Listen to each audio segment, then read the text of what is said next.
बिस्मिल्लाहिर्रहमानिर्रहीम, अस्सलाम वालेकुम। लाखों करोड़ों दुरूदो सलाम मोहम्मद मुस्तफ़ा सल्लल्लाहु अलैहि वसल्लम और आले मोहम्मद पर। मैं हूँ उमर दराज गोंदल और आप मेरा फेसबुक और यूट्यूब चैनल देख रहे हैं। ये हुकूमत अमली तौर पे ख़त्म हो चुकी है, लेकिन ये हुकूमत इस वक्त ज़िद और अना के अंदर बैठी हुई है और उसका नुकसान पाकिस्तान को करवा रही है। मैंने आपको बताया था कि अगले 24 घंटों की डेडलाइन है और कप्तान की जो डेडलाइन है, कप्तान ने बोल के नहीं कहा। आपको कल अंदाज़ा हुआ होगा कि कल खान साहब ने जब खिताब किया तो उन्होंने शहबाज शरीफ से जब इस्तीफ़ा नहीं मांगा था तो उसके पीछे एक हिकमत थी कि ये खुद से, चूंकि इनके पास कोई और ऑप्शन ही नहीं है, तो खान साहब इनसे इस्तीफ़ा मांग के अब क्यों क्या बात करेंगे। खान साहब ने की बात की कि मैं अपने उस मौक़िफ़ के ऊपर कायम हूँ कि इलेक्शन ही सिर्फ इस वाहिद मामले का हल है। लेकिन अब खान साहब की 24 घंटे की डेडलाइन अभी ख़त्म नहीं हुई। आज लाहौर के अंदर पीडीएम क़यादत का इजलास है और उससे पहले ही शहबाज शरीफ रो पड़ा है। कल मरियम बीबी ने पहले कहा गया जी हम तो बड़ी ग्रेस के साथ अपनी शिकस्त को तस्लीम कर रहे हैं। उसके बाद तड़ियां लगाई गई कि देखें हम आपके एमपीएस को ये कर देंगे, हम आपके एमपीएस को वो कर देंगे, वजीर आला नहीं बनने देंगे। चूँकि ये सिर्फ बातें हैं, महज बातें हैं, लेकिन उसके बाद इनका रोना धोना शुरू हो गया है और इल्ला माशाल्लाह उस रोने धोने के अंदर अब जो बड़ी शख्सियत है वो खुद सबसे आगे है और शहबाज शरीफ है। और ये तरीक़ाकार मैं ज़रा आगे चल के आपको, इलेक्शन कमीशन ने आज बहुत बड़ी एक वारदात डाली है। फिर वही बात जो खान साहब कहते हैं कि ये नून लीग की बी टीम है वो आज करते हुए नजर आए। लेकिन मैं पहले आपको रोने धोने वाली बात बताना चाहता हूँ कि बहुत सारे इस वक्त आप जानते हैं कि इलेक्शन कमीशन के अंदर पाकिस्तान तहरीक इंसाफ का भी केस है, वहाँ पे पीपल्स पार्टी का भी केस है, वहाँ पे नून लीग का भी केस है। इससे पहले इन्होंने कोशिश की थी एकतरफा तौर पे खान साहब का फैसला सुनाने की।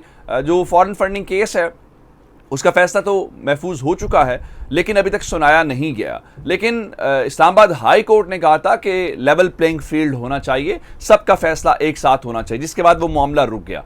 अब इस वक्त इनकी पूरी की पूरी जो लाइन है, कल सबसे पहले मरियम बीबी ने प्रेशराइज क्या किया, माहौल बनाया कि चीफ इलेक्शन कमिश्नर जो हैं जी वो ज़रा फैसला सुनाएं तहरीक इंसाफ का। आज शहबाज शरीफ का हम सारे उनका ट्वीट आते हैं तो फ़ौरन जाके देखते हैं, फ़ौरन भाग के, कि कहीं शहबाज शरीफ ने ग्रेस के साथ इस्तीफ़े का ऐलान तो नहीं कर दिया, इलेक्शंस का ऐलान तो नहीं कर दिया। लेकिन मजाल है क्योंकि इन्होंने फैसला किया हुआ है कि ढीठ हैं और इन्होंने तब तक नहीं जाना जब खान ने गिरबान से पकड़ के इनको वज़ीर आज़म हाउस से नहीं निकालना। वो फरमा रहे हैं जी मैं ये कहना चाहता हूँ कि फौरी तौर पे इलेक्शन कमीशन से मेरी इस्तदा और मुतालिबा है कि तहरीक इंसाफ का जो तवील लॉन्ग डिलेड जजमेंट है उसको फौरी तौर पे सुनाया जाए।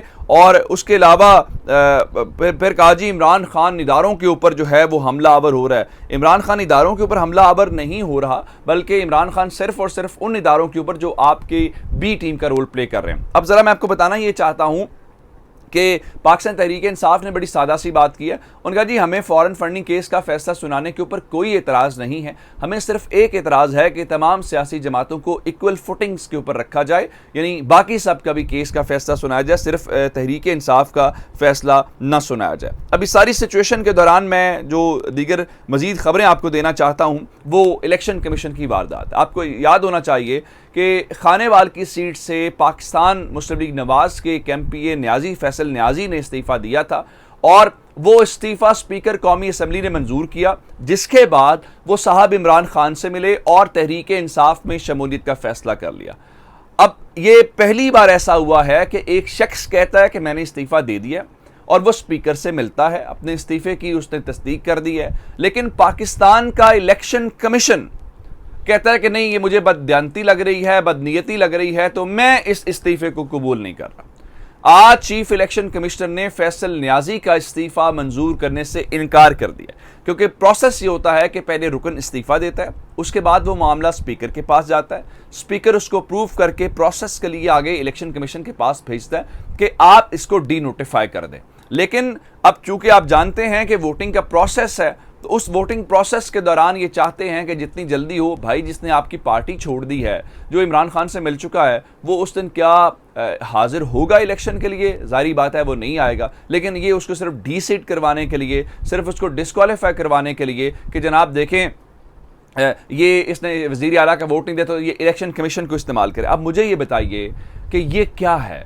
क्या ये चीफ इलेक्शन कमिश्नर साहब से पूछना चाहिए? वो फरमा रहे हैं जी मई के महीने के अंदर 22 मई को उन्होंने इस्तीफा दिया हुआ है और 7 जुलाई का आपने नोटिफिकेशन निकाला हुआ है, तो इसका मतलब ये हुआ कि ये 2 महीनों के अंदर तो हमने इलेक्शन करवाना था, तो आपने पहले बताया क्यों नहीं? भाई आपने, अगर यही बात है, अगर पाकिस्तान तहरीक इंसाफ के इस्तीफों को 4 महीने हो चुके हैं तो पाकिस्तान तहरीक इंसाफ के क्या इस्तीफे आज मंजूर नहीं हो सकते?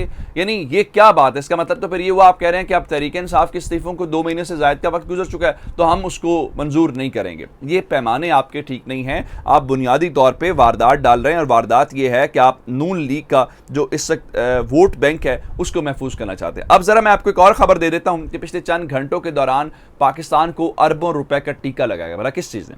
शरीफ खानदान की, शहबाज शरीफ की जरदारी की जिद ने। आप जानते हैं कि हुकूमत अखलाकी अमली तौर पे इसका खात्मा हो चुका है, अब सिर्फ अपने आप को रगेद रहे हैं। अब खबर सुन लीजिए, फिच एक आलमी इदारा है और इससे पहले दीगर भी मूडीज़ वगैरह ने भी पाकिस्तान की रेटिंग्स को नेगेटिव कर दिया था।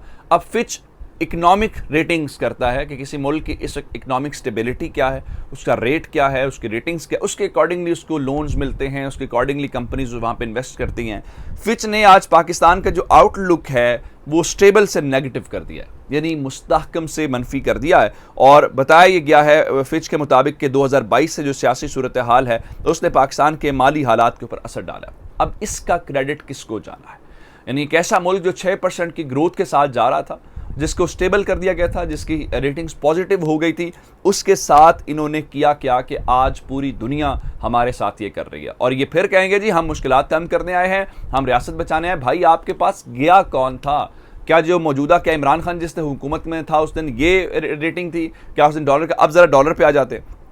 आपने देखा कि कल डॉलर जो है वो 5 रुपये से ज़ायद का उसमें कमी वाक़ई हुई। आज भी कुछ ऐसी ही सूरत हाल है और डॉलर के अंदर कमी 5 रुपये से ऊपर की हुई है और ओपन मार्केट के अंदर डॉलर इस वक्त 222 से क्या 225 के दरमियान भी लोगों को नहीं मिल रहा।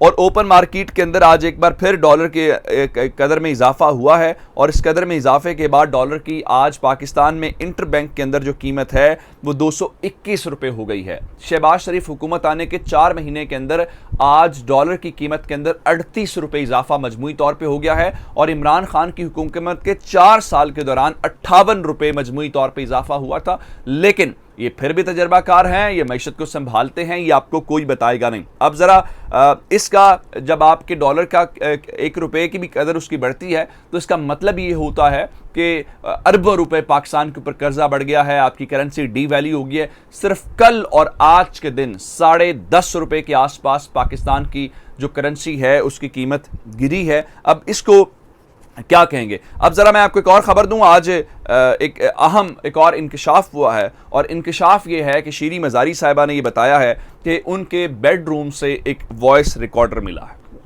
और वॉइस रिकॉर्डर का इल्ज़ाम उन्होंने एजेंसी के ऊपर लगाया। उन्होंने कहा जी कल दोपहर को मेरे बेडरूम के नीचे से एक डिवाइस बरामद हुई है, ये आइन और मेरे हुकूक की खिलाफ वर्जी है।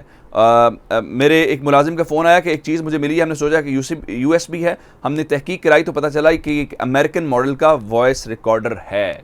अब ये अगर वो एजेंसी के ऊपर शुबे का इजहार कर रही हैं तो ज़ाहिर बात है इसका जवाब भी देना पड़ेगा। और फिर इसमें एक और बात जो मैं आपको बताना चाहता हूँ वो ये है कि ये पहली शख्सियत तहरीक इंसाफ की नहीं है जो कह रही है कि वॉइस रिकॉर्डर मिला। आपको याद होगा कि खान साहब के रूम से भी मिला था और खान साहब ने ये कहा था कि जब वो वज़ीर आज़म में थे तब से ये खेल शुरू था, लेकिन तहरीक वहाँ पे उनके जो मुलाजिम हैं उनको ख़रीदा गया, दीगर मज़ीद मुलाजमन ने बिकने से इनकार कर दिया। तो अब शीरी मज़ारी के मुताबिक उनके रूम से भी इस किस्म की रिकॉर्डिंग्स की जा रही थी। अपना बहुत सारा ख्याल रखिएगा। खुदा हाफ़िज़।